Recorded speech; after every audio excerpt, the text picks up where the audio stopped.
এক গ্রামে বাস করত জবা নামে এক মেয়ে। তার মা ছোটবেলায় মারা গিয়েছিল, আর তার বাবা দ্বিতীয় বিয়ে করেছিল। তার সৎ মা ছিল খুবই নিষ্ঠুর। সে জবাকে সব সময় কাজ করাতো, ঝাড়ু দেয়া, রান্না করা, বাসন মাজা, কিন্তু নিজে কিছুই করতো না। একদিন সৎমা তাকে বলল, তুই জঙ্গলে যা, সেখানে কিছু কাঠ কুড়িয়ে নিয়ে আয়। তাড়াতাড়ি না ফিরলে তোকে খাবার দেব না। জবা কাঁদতে কাঁদতে জঙ্গলে গেল। সেখানে সে দেখতে পেল এক বৃদ্ধাকে। এক জায়গায় বসে আছেন, খুবই দুর্বল সে। বৃদ্ধা জবাকে বলল, মা, আমি খুব ক্ষুধার্ত, তুমি কি আমাকে কিছু খেতে দিতে পারবে? জবার কাছে সামান্য রুটি ছিল।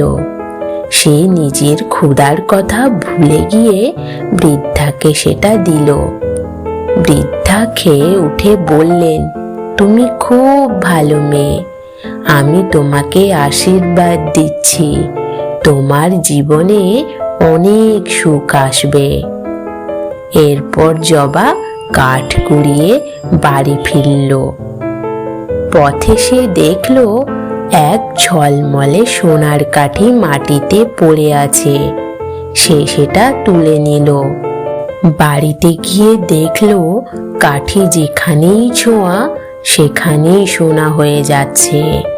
সৎমা যখন এটা জানল, তখন লোভে পড়ে নিজের মেয়েকেও জঙ্গলে পাঠালো। কিন্তু সে বৃদ্ধাকে সাহায্য করল না, বরং খারাপ ব্যবহার করল। ফলে বৃদ্ধা অভিশাপ দিল, তোমার যা কিছু আছে সব হারাবে।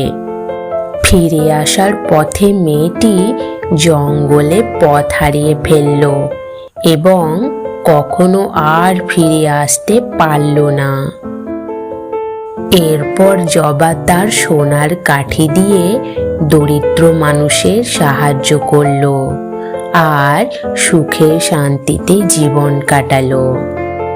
এই গল্প আমাদের শেখায়, দয়ালু ও সৎ মানুষরা জীবনে সফল হয়, আর লোভী ও নিষ্ঠুররা শেষ পর্যন্ত হারিয়ে যায়। বন্ধুরা, যদি এই ভিডিও ভালো লেগে থাকে তাহলে একটা লাইক করে দিও, আর এমন ভিডিও পাওয়ার জন্য এই চ্যানেলটাকে সাবস্ক্রাইব করে দিও।